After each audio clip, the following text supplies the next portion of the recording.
Eu sou Juliana Dias, estou nesse projeto como pesquisadora, sou professora da Escola de Nutrição, sou professora do Programa de Ciência de Alimentos também da Unirio, e onde, como nutricionista, tenho uma experiência e atuando como profissional que cuida da segurança alimentar e nutricional de unidades de alimentação e refeição, né? Já atuei tanto na prática hoje, mais na docência, e hoje eu estou aqui muito bem acompanhada de uma colega de trabalho, nutricionista, e também minha aluna, que é a Roberta Nogueira. Roberta, fica à vontade para você se apresentar, e depois eu retomo aí.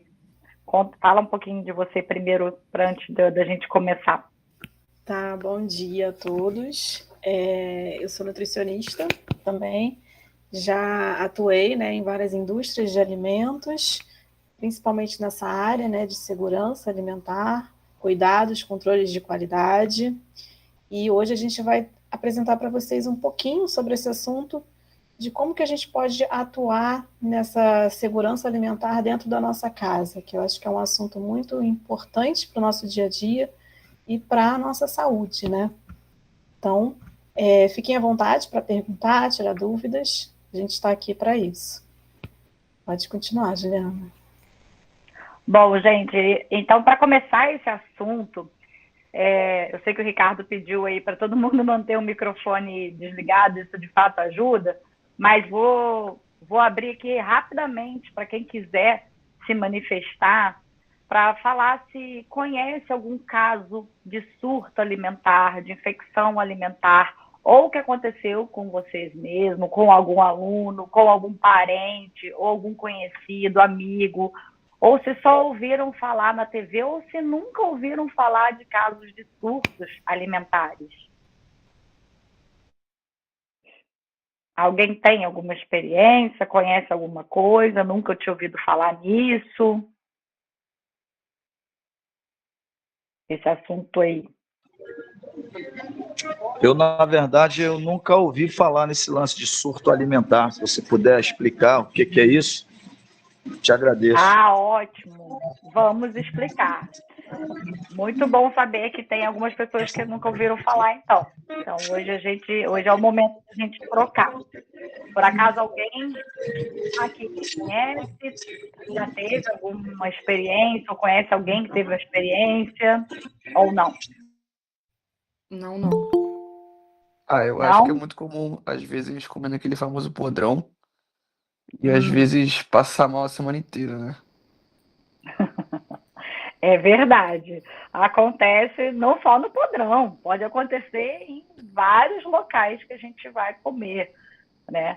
A gente vai falar exatamente sobre isso, quais locais que têm mais risco ou menos risco desses surtos alimentares acontecerem, né? Então, alguém levantou a mão? Eu escutei Sim, barulho. foi eu, Fernando. Oi, Fernando, pode falar. Tudo bom? Bom dia, professora Juliana. Bom dia, Roberta. Bom dia a todos. Para mim é um tema novo e eu gostaria de fazer duas perguntas, aproveitando a oportunidade aqui. A primeira é como identificar sinais de um possível surto alimentar em um grupo de pessoas, e a segunda, o que fazer imediatamente se eu suspeitar um surto alimentar em um ambiente coletivo. Quais são as medidas que eu tenho que fazer? Perfeito. A gente vai falar disso tudo ao longo da apresentação, mas só para te responder rapidamente, a gente vai construir aí essa ideia, mas só para te responder rapidamente, como identificar? Geralmente as pessoas apresentam os mesmos sinais e sintomas. Todo mundo vai estar mais ou menos sentindo a mesma coisa, né? Por exemplo, vômito, diarreia, mal-estar. Então, precisa observar o que está todo mundo apresentando igual. E o que a gente vai fazer quando isso acontecer? Sem sombra de dúvida, procurar ajuda médica. Essa é uma forma da gente conseguir registrar esses surtos alimentares, que às vezes são subnotificados, é justamente procurar uma unidade básica de saúde, o lugar mais próximo, uma UPA da residência, e levar a situação a conhecimento dos médicos ali mais próximos, para que isso seja rapidamente identificado e que seja dito também que mais pessoas e o quanto pessoas estão na mesma condição, para se tentar achar qual foi o alimento que desencadeou, no caso, esse surto alimentar. Tá? Então, só respondendo de forma bem rápida, mas a gente vai falar isso bastante ao longo dessa apresentação. Eu só queria aqui conhecer se alguém tinha algum caso na família, conhece alguém próximo que pode ter vindo a óbito. Eu conheço pessoas, alguns casos próximos de óbito por salmonelose, por exemplo, que é a bactéria do ovo cru, aí, das maioneses, aí, que a gente não sabe a procedência. E achei que alguém pudesse ter alguma experiência, já que a ideia é a gente trocar mesmo aqui, não é só ficar falando. É por isso que eu oportunizei vocês falarem. Mas se ninguém mais tiver nenhum caso que queira contar, eu vou deixar então a Roberta aí contar sobre esses casos de surto alimentares. Roberta, então conta aí a frequência que isso vem acontecendo e vamos dar as definições que eu acho que está todo mundo querendo saber, né? Então, o que, assim, a gente tem uma definição básica, né, de que seria um surto, né, quando você tem duas ou mais pessoas que podem estar tendo sintomas similares e que consumiram os mesmos alimentos, ou pode ser, além de alimento, pode ser água também. Então, isso já é considerado um surto. E a gente trouxe aqui algumas reportagens, né, algumas notícias de alguns jornais, de que como isso é frequente e como isso é divulgado na mídia para a gente ter conhecimento do que pode estar acontecendo. A gente tem aqui uma reportagem sobre uma mulher que morreu de intoxicação alimentar na cidade da Bahia e ela comeu algum alimento contaminado com salmonela, que é uma bactéria que, como a Juliana falou, que ela é muito comum em ovos crus, pode ser encontrada em carnes, leites. Então, esse é um caso. A gente também tem alguns casos fora do Brasil. Esse aqui é um caso dos Estados Unidos, onde a rede de fast food retira cebolas de cardápio após surto de E. coli, que é uma bactéria, Escherichia coli, no McDonald's. E essas infecções foram ligadas a um hambúrguer, quarteirão, deixando dezenas de pessoas doentes e causando uma morte. Então, é uma doença grave, porque dependendo da pessoa que consome, se ela tem um sistema imune mais debilitado, se ela é uma pessoa que já tem outras doenças, ela pode levar a óbito, porque ela não vai conseguir resistir à infecção por essa bactéria. Tá? Então, a reação depende de um pouco de cada pessoa, mas geralmente os sintomas são similares. Aqui tem um caso de crescimento bacteriano em carne moída, e a causa dessa intoxicação alimentar, ela ocorreu numa escola com 70 alunos da rede estadual, e eles verificaram a presença de algumas bactérias, como Klebsiella, Staphylococcus, e verificaram que as condições de refrigeração podem ter influenciado na contaminação dessa carne. Então, esse é um outro cuidado que a gente vai falar também, como conservar o seu alimento para evitar que ele seja contaminado por bactérias. A gente vai falar bastante sobre isso. E uma outra notícia aqui que ocorreu foi em Campinas, que eles verificaram que atendimentos, né, nos postos de saúde por intoxicação alimentar cresceram 145%, e eles ligaram esse fato ao consumo de carne estragada. Eles verificaram que em alguns estabelecimentos estavam sendo vendidas carnes estragadas que a polícia de lá da região apreendeu. Então, essa é uma questão muito importante que a gente tem que verificar a procedência do alimento que a gente está comendo. Aqui, no caso, foi uma carne que o supermercado pode ter omitido a data, pode ter feito alguma adulteração na embalagem e vendeu essa carne fora da validade e várias pessoas passaram mal. Tá? Então, aqui, assim, são só algumas notícias que a gente destacou, que já foram divulgadas em alguns jornais, para mostrar para vocês a importância desses cuidados que a gente vai apresentar aqui para vocês, que vocês têm que ter no dia a dia para evitar qualquer tipo de doença. Gente, guarda aí, memoriza essas ideias aí das notícias, e no final da apresentação eu vou correlacionar essas notícias aí com alguns achados científicos, para a gente ver como está tudo conectado. Tanto aquilo que é reportado, passa na TV e nos jornais, como aquilo que a gente estuda também aqui na academia. Mas vocês são os propagadores disso na prática. A gente precisa de vocês entenderem esses conhecimentos, entenderem esses cuidados para passar para os alunos de vocês, como muito bem a Luane pontuou, que são crianças, mulheres idosas, ou seja, é o público mais vulnerável e mais suscetível a esse tipo de surto alimentar. Então, a responsabilidade de vocês em passar para frente esse conhecimento, propagar esse conhecimento, é enorme para ajudar aí a diminuir essa notícia e as estatísticas também que a gente vai ver nos artigos científicos. Vou passar aqui.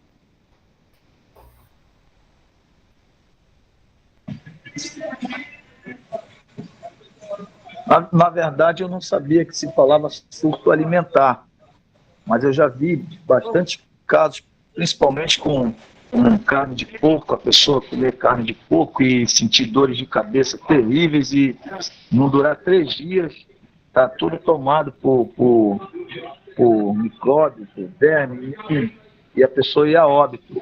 E também casos de doença de veiculação hídrica. Uma vez teve um surto desse no bairro da Grama e foi constatado que era pela água e morreram 14 pessoas. Ou seja, tem que ter esse cuidado também na questão da água, né? Filtrar a água também, enfim, são informações que a gente realmente precisa passar, porque a pessoa, principalmente na beira de campo de futebol, normalmente os camaradas levam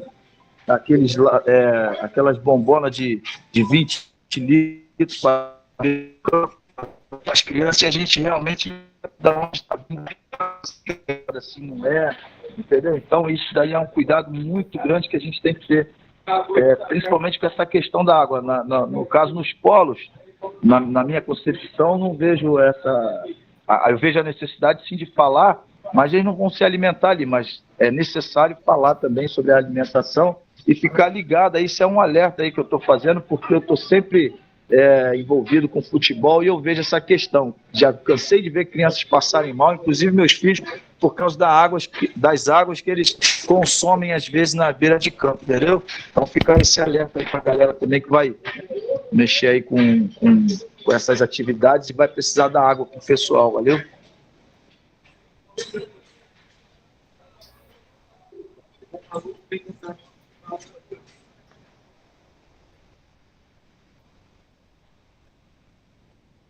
Não, muito, muito importante esse alerta dele. A gente vai falar um pouquinho sobre a água também mais para frente. Bom, aqui só para apresentar um conceito, né, para a gente entender o que seria essa segurança alimentar e nutricional.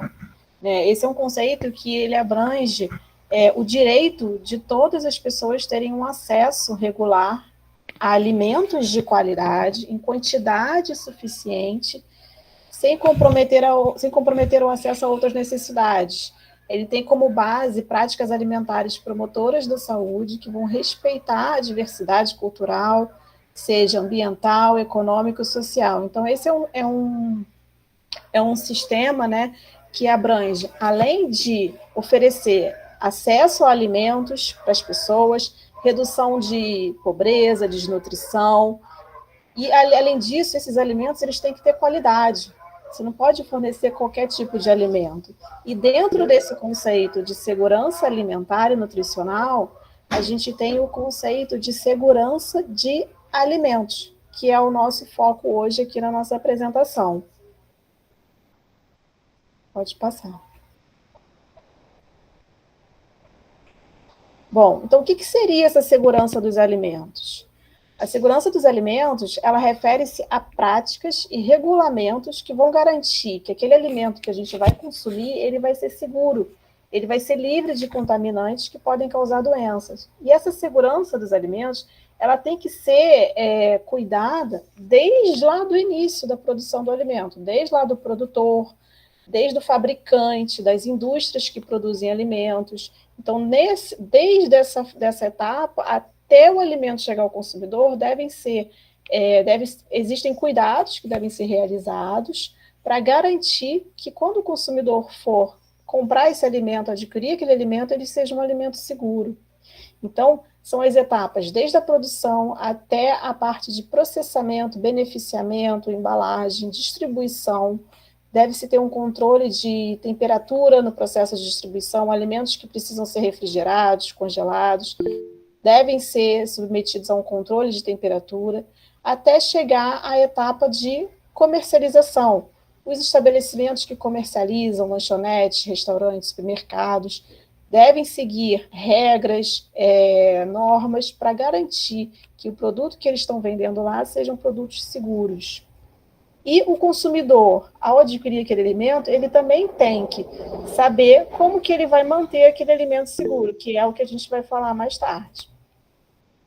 E para garantir essas regras, essas normas, a gente tem a vigilância sanitária. Todo mundo já deve ter ouvido falar um pouco sobre a vigilância sanitária.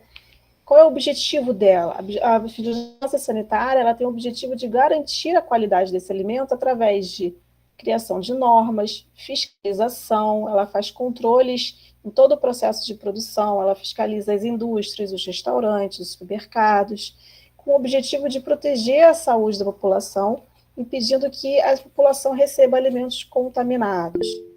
Além disso, ela estabelece padrões e requisitos, que são as legislações que a gente tem para produzir alimentos seguros, processar e comercializar. Então, a vigilância sanitária, ela é o órgão principal de controle dessa qualidade desses alimentos nos estabelecimentos e nos locais onde eles são produzidos. Tá? Então, é para a gente entender um pouco qual é o papel dessa fiscalização. Bom, então, para a gente entender um pouquinho o que é a contaminação de um alimento. Para esse alimento ele ser contaminado, ele pode ser contaminado através de várias fontes, como o ambiente onde ele está, os utensílios que você utiliza para preparar, as pessoas, a gente que prepara um alimento, a gente pode transmitir algumas contaminações para o alimento, a água, pragas como baratas, ratos, formigas. Só que o que acontece? Essa contaminação, ela é microscópica, a gente não consegue, na maioria das vezes, a gente não consegue enxergar a olho nu, porque são micro-organismos muito pequenos. Então, normalmente um alimento ele pode estar lá com aparência bonita, mas não necessariamente ele está livre de contaminação. Por isso que a gente tem que ter muitos cuidados para garantir que aquele alimento ele não esteja contaminado. E isso, a gente classifica essa contaminação em perigos. A gente tem perigos físicos, biológicos e químicos.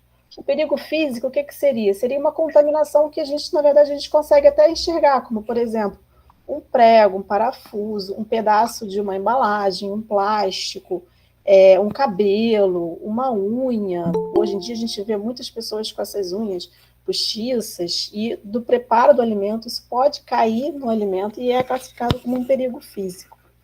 E a gente tem o perigo biológico, que seria o perigo por contaminação de micro-organismos, como vírus, bactérias, protozoários e fungos. Esse é o perigo que a gente tem hoje, que ele é considerado o mais preocupante na contaminação de alimentos. E, além disso, a gente também tem o perigo químico, que seria o contato do alimento com uma substância química, como, por exemplo, um produto de limpeza que entornou e entrou em contato com o alimento. A gente tem também agrotóxicos, que seria uma contaminação química. E o que a gente vai destacar bastante é a parte dos perigos biológicos, que são os micro-organismos. Que eu trago aqui uma observação sobre as condições de temperatura e desenvolvimento e multiplicação das bactérias, que a gente tem aqui um termômetro, que a gente classifica qual é a temperatura ideal para a multiplicação dessas bactérias. Não sei se vocês conseguem ver, a gente tem uma faixa de temperatura que a gente classifica como zona de perigo, que seria acima de 10 e abaixo de 60. E essa zona de perigo, para a gente observar, a gente verifica que é praticamente a nossa temperatura ambiente. Então, alimentos expostos à temperatura ambiente, eles são extremamente propícios a crescimento de bactérias, porque é a temperatura ideal que a maioria das bactérias conseguem se desenvolver. Temperaturas de refrigeração. Normalmente as bactérias elas não morrem, mas elas ficam lá adormecidas, que a gente fala. Então, quando a gente coloca os alimentos na temperatura de refrigeração, a gente consegue evitar que elas se multipliquem.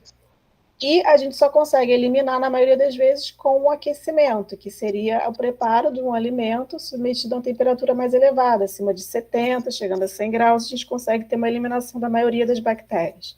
Então, essa faixa de zona de perigo é que a gente tem que ter atenção, que eu vou falar bastante sobre isso, que é a faixa que as bactérias mais gostam de se multiplicar e ter maior facilidade, que elas conseguem encontrar o ambiente ideal para fazer a sua multiplicação.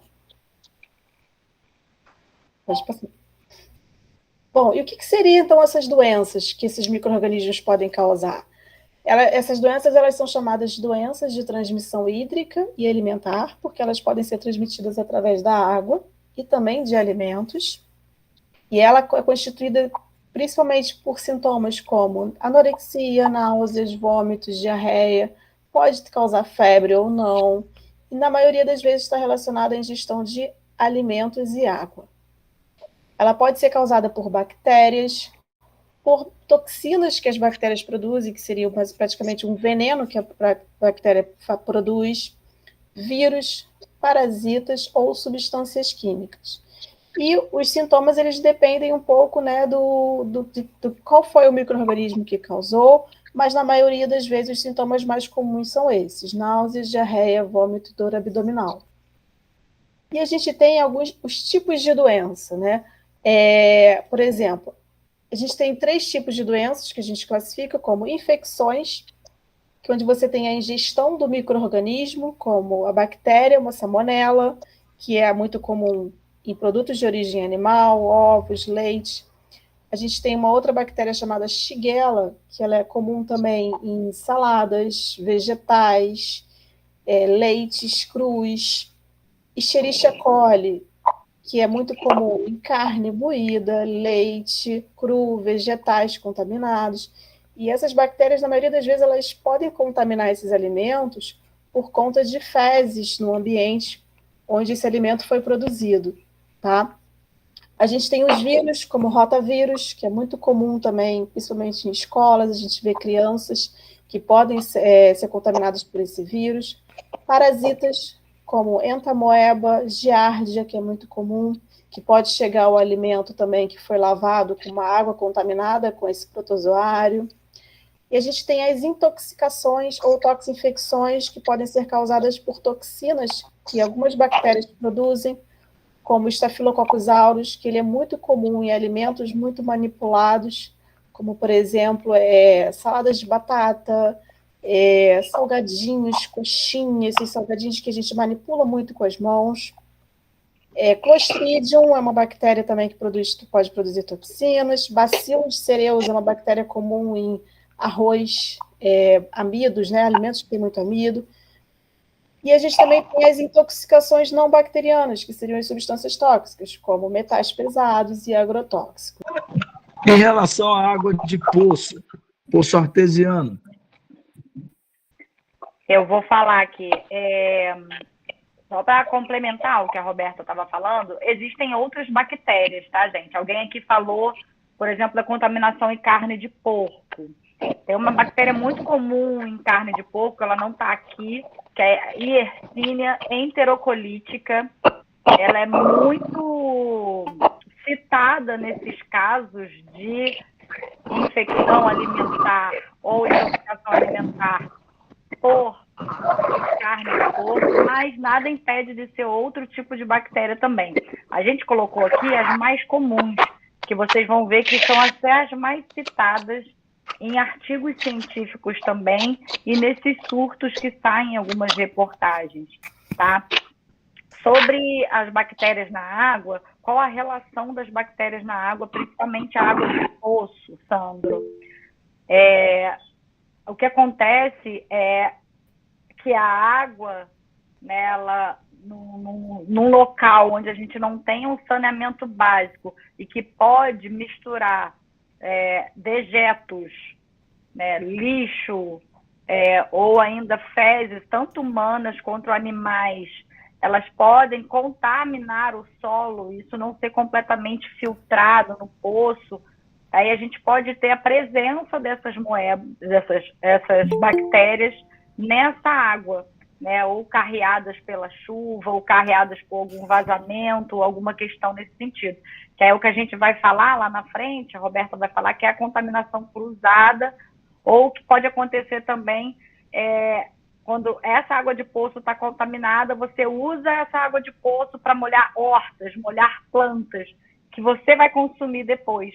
Então, isso pode... Aí você cria um ciclo, né, que volta...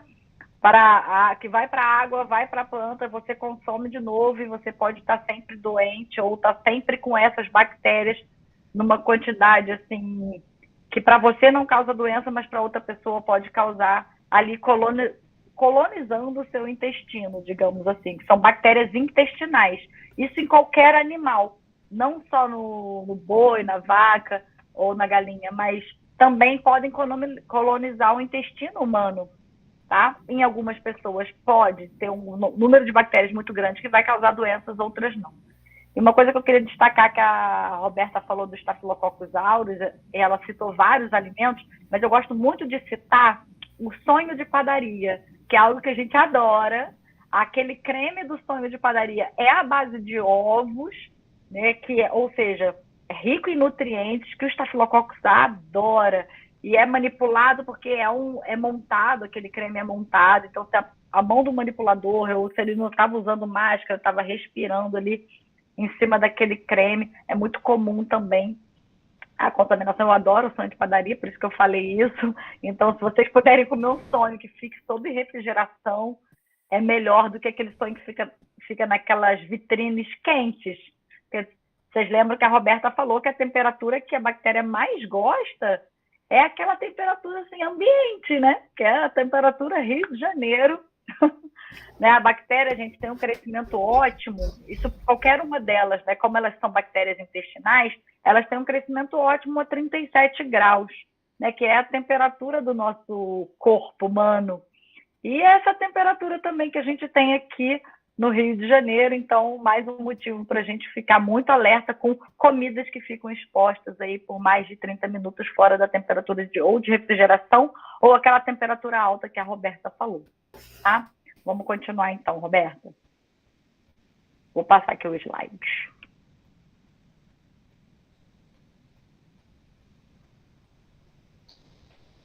Bom, aqui a gente trouxe dados, né, epidemiológicos, são dados estatísticos que o Ministério da Saúde fez com os registros de doenças, de surtos alimentares que foram realizados atendimentos médicos. E o que eles verificaram? Eles verificaram que o local de ocorrência desses surtos, a maioria dos atendimentos que eles realizaram, o principal local de ocorrência foram as residências. Ou seja, a gente tem que se preocupar bastante na higiene do nosso preparo do nosso alimento, porque muitas vezes a gente acha que está tudo certo, mas não necessariamente, né? A conservação desse alimento em casa também. Então, eles chamaram a atenção para cuidados locais como residência, restaurantes e padarias, creche e escolas. Foram os estabelecimentos onde eles registraram o maior número de surtos alimentares. Outro dado também que eles fizeram o levantamento foram quais são os alimentos ou que transmitiram mais surtos. Então, o principal aqui foi a água, seguido de alimentos mistos. O que são alimentos mistos? São aqueles salgadinhos, lasanha, pizza, sanduíches, o próprio sonho lá da padaria, um estrogonofe, pratos prontos, né, que são manipulados. Então, a gente tem que ter atenção ao preparo desses alimentos e atenção ao cuidado com a água, que a gente vai falar também um pouquinho mais para frente. E então, agora a gente vai começar a falar sobre como é que a gente pode garantir a segurança dos alimentos na nossa casa. Aqui a gente tem um material que foi criado pelo Ministério da Saúde, onde ele apresenta uma sugestão de cuidados nas compras. O que ele recomenda, né? Ele dá uma sugestão de qual é a ordem que a gente entra no supermercado, qual foi ser o primeiro alimento que eu vou comprar, vou colocar no meu carrinho. O que ele recomenda? Sempre colocar primeiro alimentos não perecíveis, que é o arroz, feijão, farinha, que são alimentos que podem ficar naquela temperatura ambiente. Em seguida, a gente vai comprar os alimentos perecíveis que são congelados. Por exemplo, carnes, aves, peixes. Por quê? Porque ela demora mais tempo para chegar naquela temperatura da zona de perigo que a gente falou. E, por último, a gente sempre vai deixar para comprar os alimentos que são refrigerados. Porque os refrigerados, eles podem, a temperatura deles pode aumentar de forma mais rápida e chegar naquela zona de perigo e começar a ocorrer aquela multiplicação de bactérias. Então, essa é uma sugestão para a gente se atentar na hora que a gente for fazer compras e tentar seguir um fluxo para garantir que a gente, ao chegar no final das nossas compras, os alimentos eles estejam em temperaturas adequadas. Outra observação, não comprar alimentos com embalagens amassadas, estufadas ou furadas. Por quê? Uma lata amassada ela pode ter um furinho, né? Um pequeno furo, um microfuro, e através desse microfuro pode ocorrer a entrada de micro-organismos, além de entrar oxigênio, várias outras coisas que vão favorecer o crescimento das bactérias dentro daquela lata. A mesma coisa com caixinhas Tetra Pak amassadas, não comprar esses produtos. E caixas estufadas. Estufadas quer dizer que já teve uma multiplicação de bactérias ali dentro e por isso ela estufou. Então, não comprar alimentos que estejam com embalagens adulteradas. Outra observação importante, verificar prazo de validade. A gente sempre, quando for comprar um alimento, tem que verificar qual é a data de validade e, em casa, a gente tem que verificar no rótulo do alimento como manter aquele alimento, qual o local que eu tenho que manter aquele alimento após aberto, se é na geladeira, quantos dias eu posso consumir aquele alimento após aberto. Essas informações, elas estão lá no rótulo do alimento que a gente tem que ler para saber, porque o fornecedor ele garante que aquele produto esteja adequado de acordo com aquelas informações. Então, é importante a gente observar e ler essas informações. Outros cuidados também que a gente tem que ter, que são dicas para comprar alimentos congelados. O que a gente tem que verificar quando a gente for fazer as compras? Verificar se os refrigeradores e freezers estão em temperaturas adequadas no estabelecimento. Geralmente, em supermercados maiores, a gente consegue ver se tem um termostato, tem uma temperatura lá naquela geladeira, e tem que estar congelado, sempre temperaturas negativas. Verificar se há acúmulo de água dentro ou embaixo do refrigerador, porque isso quer dizer que aquele equipamento não está funcionando adequadamente, ou ele teve um descongelamento. Observar se os alimentos congelados eles estão firmes e sem sinais de descongelamento. Normalmente, se você pega uma embalagem que ela descongelou, ela pode estar com líquido dentro ou com pequenos pedacinhos de gelo dentro. Isso quer dizer que aquele alimento pode ter sido descongelado e congelou novamente. Tá? Então, é importante a gente ficar atento a essas observações, verificar as embalagens antes de comprar. Outra questão importante é a procedência. Sempre comprar alimentos de fornecedores confiáveis, empresas que garantam a qualidade daquele alimento. E para alimentos de origem animal, principalmente, verificar se eles possuem selos de inspeção como esses que são apresentados. Porque quer dizer o quê? Que esse local onde produziu esse alimento, ele passou por uma fiscalização ou da Vigilância Sanitária ou do Ministério da Agricultura, que garante que aquele ambiente ele produz aquele alimento de forma higiênica e segura e com qualidade. Tá? Então, para alimentos de origem animal, como carnes, frango, peixe, leite, queijos, todos eles devem ter esse selo na embalagem, que garante a procedência, uma procedência de qualidade do alimento. Então, sobre a água, né, é muito importante que nas nossas casas a gente tenha uma limpeza da caixa d'água com frequência, para garantir que aquela água que a gente vai usar para preparar um alimento esteja segura, esteja isenta de micro-organismos e seja uma água que a gente possa lavar as mãos, lavar os alimentos, preparar os nossos alimentos. O que se recomenda é que essa limpeza seja feita geralmente a cada 6 meses, tá? Para garantir que aquela água esteja segura. Outro, assim, hábitos de higiene durante o preparo dos alimentos, como evitar falar, tossir, espirrar sobre os alimentos. Porque no nosso organismo, a gente tem muitas bactérias que convivem com a gente. E quando a gente tem esses hábitos de falar sobre um alimento, a gente está transmitindo essas bactérias para os alimentos, e dos alimentos eles podem se multiplicar. Manter a higiene de unhas, cuidado com unhas postiças, né? Proteger os cabelos para evitar que eles caiam nos alimentos, são hábitos simples que a gente tem que fazer para garantir a segurança daquele alimento que a gente está preparando. Lavagem das mãos, é muito importante a gente fazer uma lavagem das mãos correta.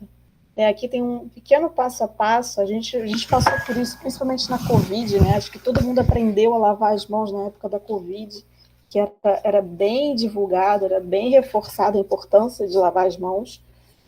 Passar um pouco de sabão, esfregar as mãos, esfregar entre os dedos, né? Esfregar as unhas na palma da mão, esfregar as costas da mão, lavar com bastante sabão e enxugar com papel toalha ou uma toalha limpa, tá? Isso aí é um hábito que a gente tem que, um hábito simples e muito importante, que a gente consegue reduzir bastante a transmissão de contaminantes para os alimentos. Aqui só um exemplo de como é uma limpeza e higienização de alimentos, utensílios, aqui sobre limpeza e higienização de verduras e frutas, né?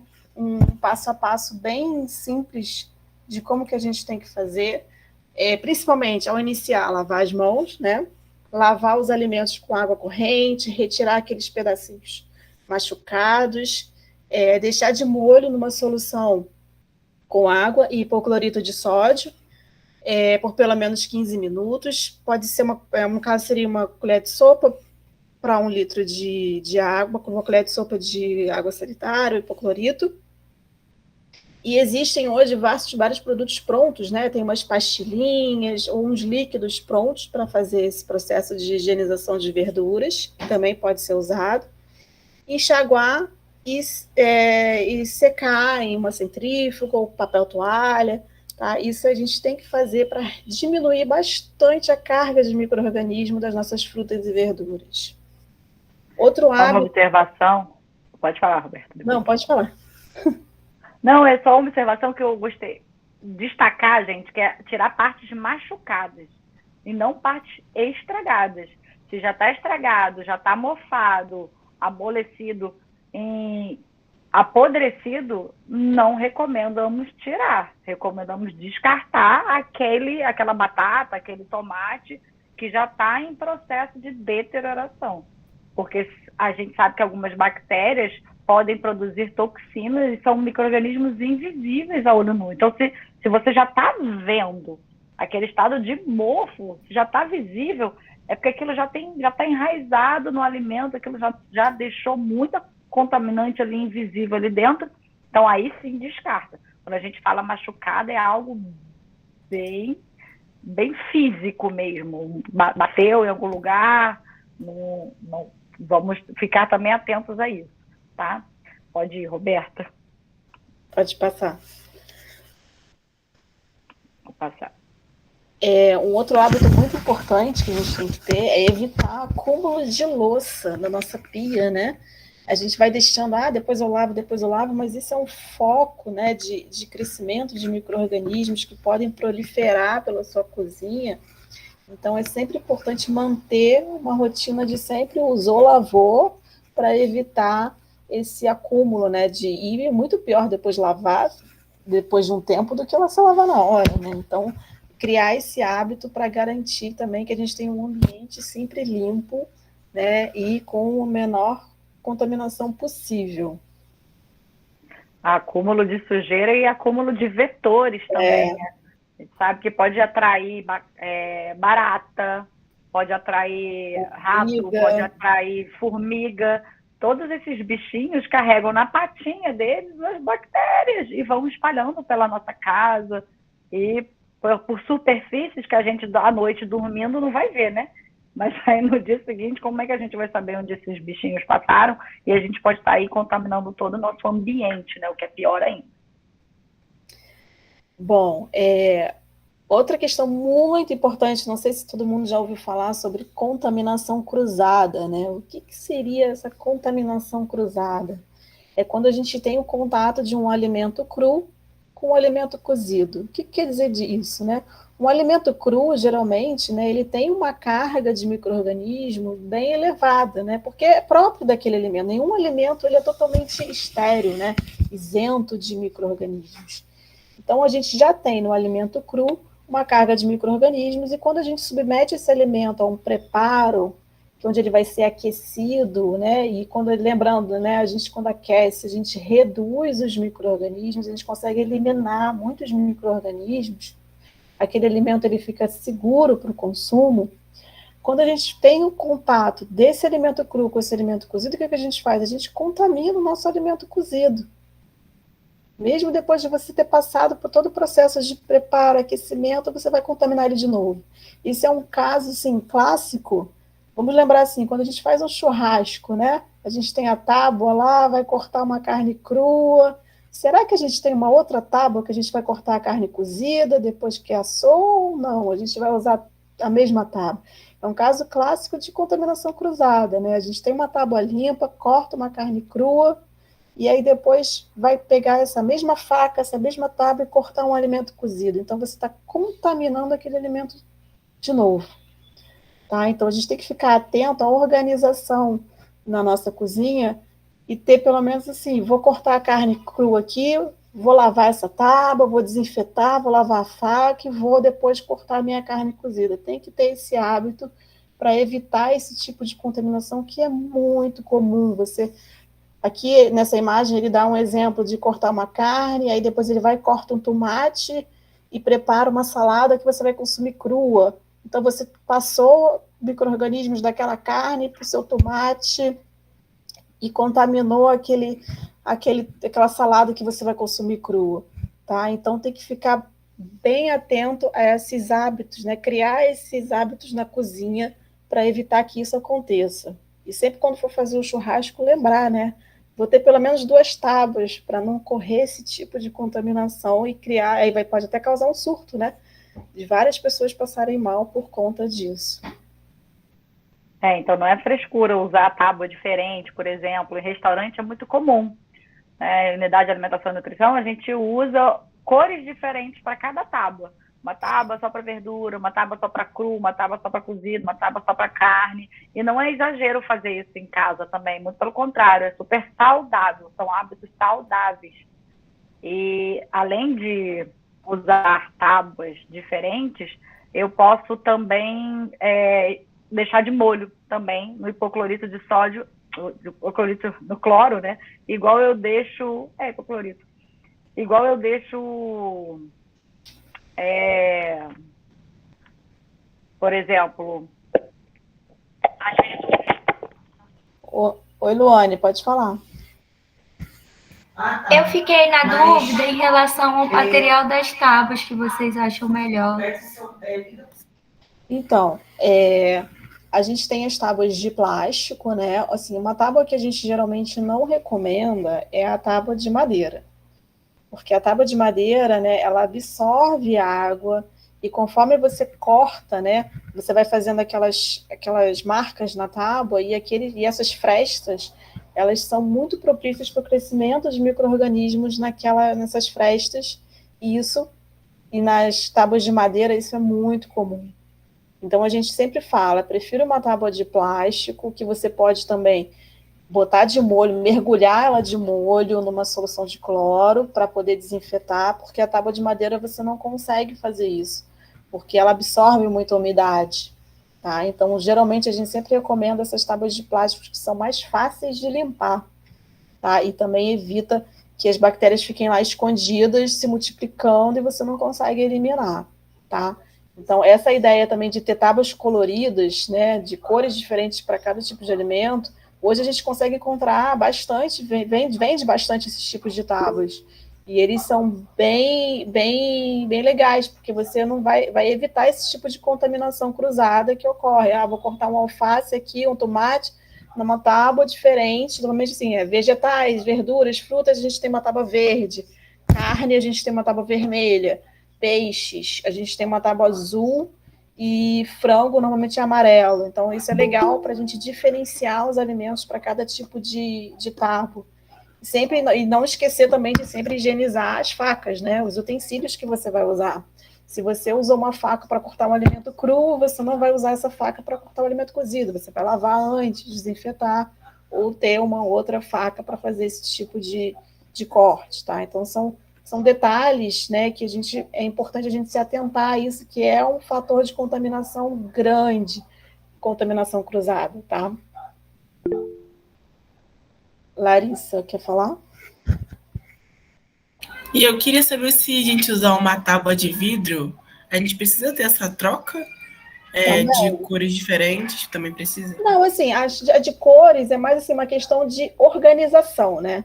Mas se você tem uma tábua de plástico, você consegue sempre mantê-la lavada, cortou um alimento cru, vou lavar, vou desinfetar antes de cortar um cozido, tá ok. Tá? A mesma coisa a tábua de vidro. Você usou uma carne crua, vou lavar para poder cortar outros alimentos.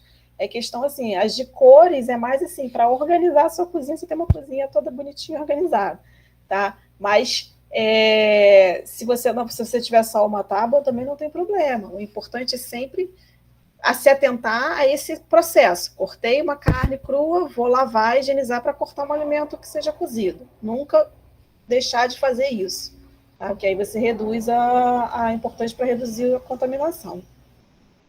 Entendi, obrigada. Outra questão importante também que a gente tem na cozinha é a higienização de bancadas, né? A pia, sempre manter a pia limpa, lavar com detergente, porque que a gente fala? A gente tem a etapa de limpeza e a etapa de desinfecção. A limpeza a gente limpa com detergente, faz uma limpeza da pia e desinfeta, né, com álcool 70 ou uma solução de cloro, que essa desinfecção é que vai conseguir reduzir também os micro-organismos.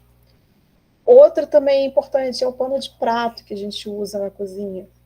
Esse pano de prato ele deve ser trocado com frequência, porque ele fica úmido, fica lá, você seca a mão ali, ele não seca direito, e esse ambiente úmido, ele é propício para o crescimento de micro-organismos. Então, não adianta nada você ter um pano de prato sujo, você vai, lava a sua mão lá, faz todo o processo direitinho e seca a mão num pano de prato que está sujo, contaminado. Então, a gente também tem que se atentar a isso.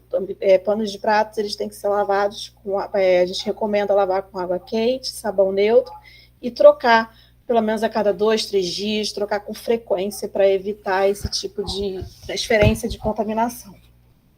As esponjas, né, que a gente usa para lavar a louça, também são fontes de contaminação bem elevadas. Então, é importante deixar de molho essa esponja por 15 minutos, uma solução com água sanitária, e também trocar com frequência. Dependendo assim, de quantidade de louça que você lava, trocar toda semana, evitar ficar rendendo com aquela esponja semanas, que é um foco de proliferação de micro-organismos também enorme. Então, são cuidados que a gente tem que ter para garantir um alimento seguro. Outra observação importante é como armazenar os alimentos em casa, né? É importante a gente ter uma despensa organizada, os alimentos sempre separados dos produtos de limpeza, nunca armazenar produtos de limpeza junto com alimentos, porque pode ocorrer uma contaminação química, né? Um alimento pode entornar, um produto químico pode entornar, uma embalagem pode estar furada e vai entornar sobre um alimento, e você vai ter essa contaminação. Então, sempre ter ambientes diferentes para organizar alimentos e material de limpeza. E eu tenho um critério, né, que a gente usa bastante para organizar estoques e dispensas, é sempre organizar os alimentos de acordo com a validade, que é o que a gente chama de PVPS. O primeiro que vence é o primeiro que sai. Então, sempre quando você comprar um alimento novo, você tem que verificar se você já tiver algum igual lá na sua despensa, você tem que observar a data de validade, colocar ele na frente para consumir primeiro, e que vão vencer mais para frente, botar atrás. Então, é uma questão de organização de dispensa. Verificar sempre a data de validade para evitar que você esqueça aquele produto lá na sua dispensa e quando for usar aí, venceu e eu usei o mais novo antes, tá? Então, é importante se atentar a isso. Uma dica também... Oi? Pode dar uma dica também, mas vai dar a dica. Eu voltei aqui. Vai lá. Uma dica também que a gente dá é sobre fracionamento. Por exemplo, hoje a gente consegue comprar alguns alimentos, principalmente nessas lojas que vendem cereais, né, frutas secas, né, tipo Casa Pedro, que a gente compra aqueles alimentos em saquinhos. Então, é importante a gente também colocar esses alimentos em casa, pode colocar dentro de potes fechados, criar etiquetas, né, de identificação com o nome do produto, a data que você comprou e qual é a validade desse produto para você ter um controle, né, de até quando eu posso consumir, até quando eles recomendam que eu consuma. Então, é organizar a sua dispensa para você garantir que você está consumindo um alimento que está seguro e bem armazenado, em local adequado e também que não vai ter acesso a pragas, né? Que pode ter uma embalagem furada, entrar um micro-organismo. Então, é importante você ter esse cuidado de organização. Pode falar, Ju. A dica que eu ia dar é uma dica que eu, inclusive, uso em casa, que alguém deve estar pensando assim, mas tanto de etiqueta, comprar etiqueta dá trabalho, como é que eu vou fazer, como é que eu vou colar, não cola direito na embalagem, cai na hora de congelar. Então, eu tenho uma dica muito prática, que é usar fita crepe, que é barato, e você com uma caneta de escrever em retro, projetor, você compra em qualquer papelaria, é baratinho, tanto a fita crepe quanto a caneta. Você consegue fechar embalagens plásticas com a própria fita, você consegue escrever na fita o que está ali dentro e a data de validade daquilo ali, tanto a data de fabricação quanto de validade. Se você cola em potes, depois, antes de congelar, depois que você vai descongelar, é fácil de tirar e de lavar, não marca o pote, posso falar porque eu faço isso aqui em casa. Então, fica aí de dica para vocês o uso da fita crepe, que é fácil. Bom e barato. Então, não sai no congelador e é fácil de escrever. Enfim, fica aí de dica para quem vai usar essa dica ou vai passar para os seus alunos aí essa dica. Pode passar. Aqui também é uma sugestão, né, de organização de geladeira, né? Como que a gente pode organizar a nossa geladeira, né? Sempre a gente tem os alimentos congelados, né, normalmente em cima, no congelador. Em seguida, dentro da geladeira, os frios. Nessa primeira prateleirazinha, a gente coloca frios e carnes, que é onde a gente tem um ambiente com uma temperatura menor, né? Em seguida, a gente tem leites, derivados e preparações prontas. Abaixo, frutas, ovos. Lá na última prateleira, alimentos que a gente vai descongelar. A gente vai falar sobre descongelamento um pouquinho mais para frente. E lá na gaveta, né, frutas, verduras e legumes. E na porta a gente coloca conservas, condimentos e bebidas. E eu gostaria de chamar a atenção para vocês, que vocês estão vendo que a gente não colocou o ovo na porta. Que a gente vê hoje em dia, a gente vê muito comum nas geladeiras, né, aquele suportezinho para os ovos na porta. Por que a gente não recomenda que os ovos fiquem na porta?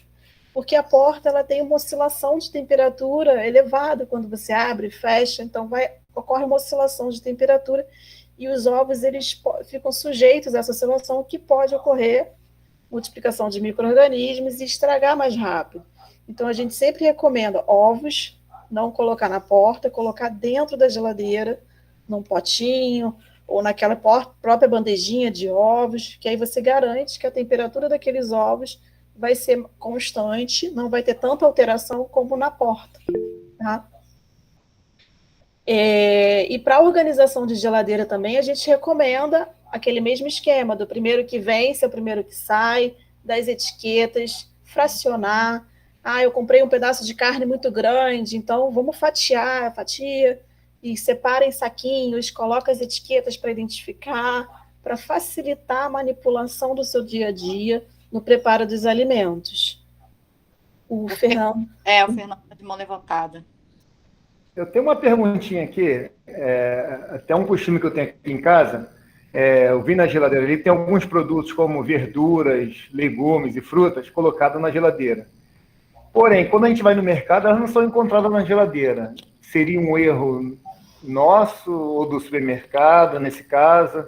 Ou tem que comprar e já levar para a geladeira? Como é que seria essa questão?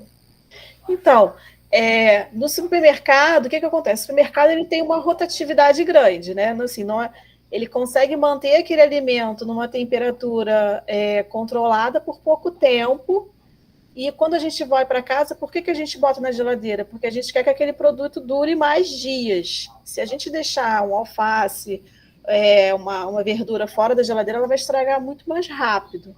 Tá? Então, é uma questão assim da gente levar para casa, botar na geladeira para ela ter uma durabilidade maior. O supermercado, como ele tem uma rotatividade, normalmente verduras, essas que ficam em temperatura ambiente, eles conseguem repor aquilo diariamente. Então, eles não têm uma perda grande por conta disso. Mas na nossa casa, a gente faz isso também mais para aumentar a durabilidade do produto. Tá? Não é que o supermercado esteja errado, é porque ele consegue ter o controle de durabilidade do produto dele, tem um giro muito rápido, né? Então ele não acaba perdendo esse produto. Na nossa casa, nosso objetivo é garantir que ele dure mais tempo, tá? E aqui a gente tem, no próximo slide, uma sugestão, né, de validade dos produtos na geladeira após aberto. A gente tem aqui, molhos, né? Esses molhos prontos, ketchup, mostarda, né? A gente consegue ter uma durabilidade de 20 a 30 dias, doces, cerca de 3 dias, sopas e carnes cozidas, 3 a 4 dias, salsichas e bacon, 7 dias, maionese industrializada, 2 meses, frios, 3 dias, frios presuntos, né, esses embutidos, ovos, 15 a 30 dias, sobras, 1 a 2 dias. É importante, assim, a gente prestar atenção que quando você consegue ter uma geladeira organizada, você consegue saber o que tem lá dentro, né? Porque normalmente a gente tem o hábito de, sobrou um pouquinho aqui de comida, bota num potinho, deixa lá na geladeira e esquece. Aí uma semana depois você vai lá ver o potinho, tá com cheiro bom, tá com uma cara boa, vou comer. Mas, gente, não necessariamente um alimento que tá com cheiro bom e uma aparência adequada, ele não tá contaminado, tá? Por isso que a gente tem que ter muita atenção ao quanto tempo a gente deixa um alimento lá esquecido lá na geladeira. Porque ele, por mais que ele esteja lá na geladeira, com o tempo pode ocorrer uma multiplicação de micro-organismos, tem que ficar atento. Então a gente fala sobras, nunca deixar para muitos dias para consumir, porque ele já é um alimento que você manipulou, que você preparou, pode ter uma carga de micro-organismos ali, e com o tempo vai ocorrer uma multiplicação e pode ficar um alimento perigoso para você consumir. A gente tem os leite, 2 dias, legumes e frutas de 3 a 7 dias e verduras de 2 a 3 dias. Tá? Então, é uma sugestão de validade para a gente manter os alimentos mais seguros. Outra questão importante é o descongelamento. Como é que é o processo correto para a gente descongelar um alimento?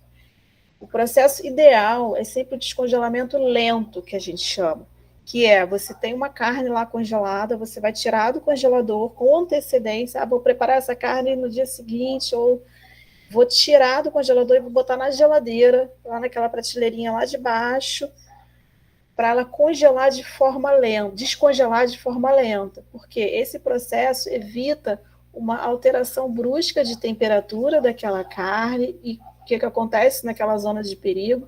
A gente tem a proliferação de micro-organismos. Então, ela vai descongelar numa temperatura controlada e vai evitar que tenha uma multiplicação de micro-organismos mais rápido, tá? Então, a gente sempre recomenda se programar para descongelar um alimento. E a gente tem, claro, aqueles casos, né, de urgência, preciso descongelar, esqueci, vou descongelar no micro-ondas. Pode usar? Pode, sim. Não é o ideal, mas para uma emergência, de vez em quando, você tem que seguir, né, as instruções que estão lá na embalagem do produto ou do próprio forno micro-ondas, qual é o processo de descongelamento que o seu aparelho recomenda para fazer esse descongelamento. mas sempre recomendamos se programar para evitar que isso aconteça. E uma observação importante é, sempre que você descongelou um alimento, você não pode recongelar. Porque você descongelou aquele alimento, ele ficou numa temperatura propícia para crescimento de micro-organismos, e se você recongelar, você vai estar congelando um alimento que pode estar com uma carga de micro-organismos maior, e você vai consumir depois e pode ter alguma alteração. Então, descongelou, tem que fazer tudo, não recomendamos recongelar, tá? Outro processo que a gente faz também na nossa cozinha é retirar o sal, a dessalga, né? Geralmente a gente faz com bacalhau ou carnes para preparo de feijão, e a gente tem o processo de dessalga sempre em água fria, que é o caso do bacalhau ou de uma carne seca. Sempre que você for fazer uma dessalga em água fria, esse recipiente ele tem que ficar na geladeira, nunca fazer uma dessalga em temperatura ambiente, deixar em temperatura ambiente, porque vai propiciar o crescimento de micro-organismos. Então, colocou lá de molho na água fria, depois de algumas horas você vai trocar a água e vai deixar na geladeira de novo, tá? Então, é um processo correto. Dessalga também em água quente, quando a gente faz aquela escaldar, né, carne para tirar o sal, pode ser feita, cozinhar em água fervente, descartar e repetir para fazer esse processo de retirada do sal. Procedimentos adequados para evitar que essa carne sofra algum tipo de contaminação. Bom, e voltando, né, que eu acho que um ponto muito importante, né, do que a gente falou sobre hoje, é a temperatura. Temperatura de preparo, né, que vai garantir que você reduza a carga de micro-organismos daquele alimento. Então, sempre evitar manter o seu alimento naquela zona de perigo por muito tempo. A gente fala assim, mais de 30 minutos já é um perigo, tá? Que é aquela faixa de 10 a 60. Alimentos que são cozidos, o ideal é sempre garantir que aquele alimento, como carnes, eles atinjam uma temperatura de 65, 74, 70 graus, acima de 70 graus é o ideal, tá?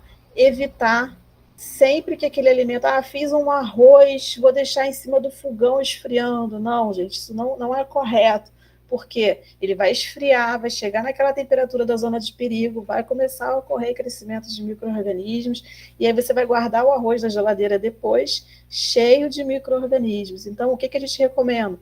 Vou guardar um alimento quente na geladeira? Você pode guardar, mas você deixa aquela entreaberta, né? A embalagem entreaberta.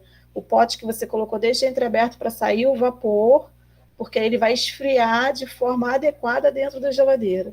Tá? Então, nunca deixar aquele alimento por horas em cima do fogão.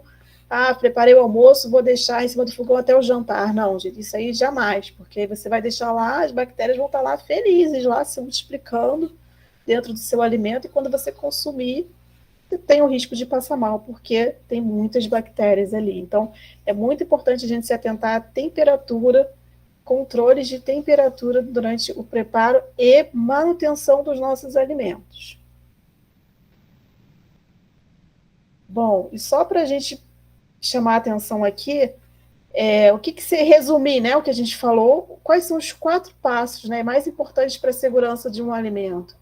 Limpeza, manter o ambiente limpo, lavar as mãos, separar alimentos crus de alimentos cozidos, organizar a armazenamento, cozinhar e manter em temperatura adequada para eliminar os micro-organismos, e refrigerar ou congelar para manter aquele alimento seguro e com a menor possibilidade de crescimento e desenvolvimento daquelas bactérias. Perfeito, Roberta. E aí eu venho aqui com uma pergunta, né, que eu vou terminar a nossa fala apresentando um pouco do que no mundo científico, né, na academia, aqui na faculdade, o que avançou e como outros países têm tratado esse assunto, né, como outros pesquisadores tratam esse assunto aí da segurança alimentar. Então, vou trazer um pouco dessa visão da ciência para vocês, do que a gente faz muito aqui na universidade. É um artigo científico né, que fala da cultura de segurança alimentar em serviços de alimentação com diferentes graus de risco para doenças transmitidas por alimentos no Brasil, um artigo de 2020, umas pesquisadoras aqui brasileiras, que falam, né, que da importância de se ter uma cultura de segurança alimentar. O que é isso, né? Cultura de segurança alimentar. Aquilo que a gente estava conversando no início dessa apresentação, que a gente precisa conhecer as doenças transmitidas por alimentos, conhecer como a gente pode se prevenir dessas doenças para diminuir o grau de risco, o risco que a gente tem de passar por uma situação de surto. Por exemplo, alguém aí no início da aula falou, mas eu nunca tinha ouvido falar nessa palavra surto, né? Mas ouviram muito falar em pandemia, na época da pandemia.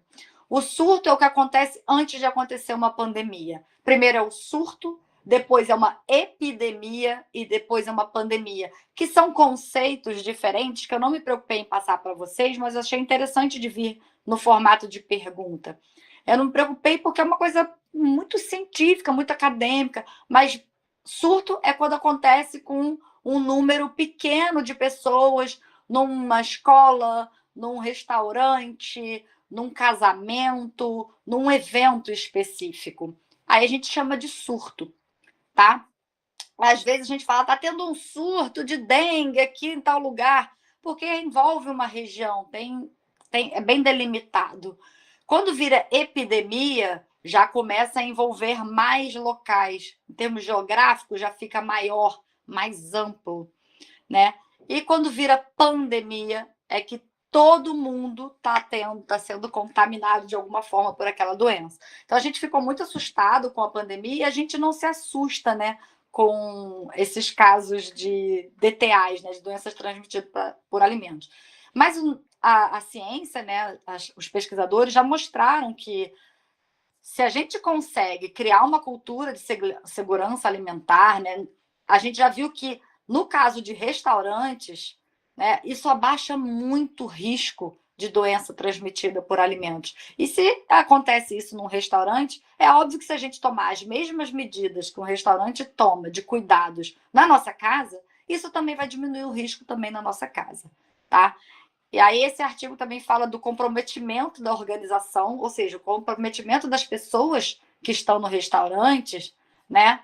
Quando elas estão muito comprometidas com a segurança alimentar, existe um baixo risco da gente contrair essas doenças transmitidas por alimentos. E na nossa casa a mesma coisa.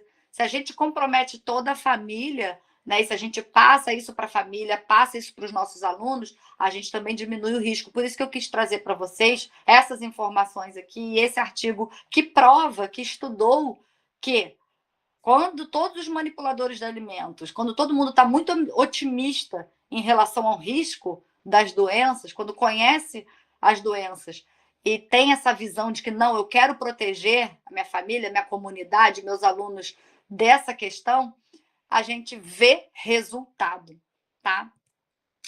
E aqui é um outro artigo, também da Food Control, de 2022, que fala das percepções de risco do consumidor em relação às diferentes consequências de doenças transmitidas por alimentos, também no Brasil. Foi um estudo de caso, e foi um estudo de caso interessante, que foi em alimentos consumidos fora de casa, né? Então, a gente também pode contrair essa doença, não é uma doença infecciosa, mas né? A gente não contrai com contato, mas comendo alimento.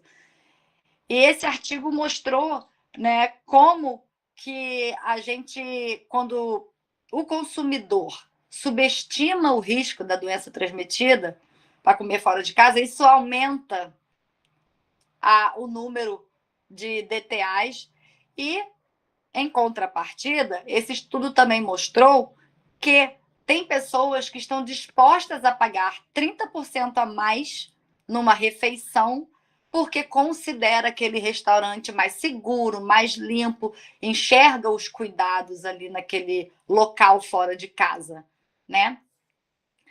E também foi visto que a percepção de risco não foi associada à avaliação de risco dos restaurantes, né? Então, nem sempre a gente consegue perceber que aquele restaurante configura um risco ou não para a gente. Isso, de fato, é muito difícil. Para isso que a gente tem órgãos fiscalizadores, para isso que a gente tem profissionais que cuidam da nossa alimentação. Então, quando eu sei que tem um profissional nutricionista, por exemplo, naquele restaurante que eu escolhi comer, certamente é porque existe um profissional que está preocupado com a nossa saúde. E o profissional nutricionista também está preocupado com a segurança alimentar, com esse controle higiênico-sanitário. Então, eu sei que é uma informação que não fica, às vezes, assim, estampada na porta do restaurante, mas se vocês virem alguém de jaleco, com o nomezinho ali, nutricionista, provavelmente que tem alguém cuidando da alimentação, essa é a nossa função, tá? E, por fim, esse artigo também falou da importância do tempo e saúde como as consequências com maiores percepções de risco, né? Então, os entrevistados desse artigo apontaram que o tempo de preparo e a saúde e o cuidado com a saúde que eles enxergam nesses estabelecimentos aumenta, né, essa percepção de que é mais perigoso ou menos perigoso comer ali naquele restaurante.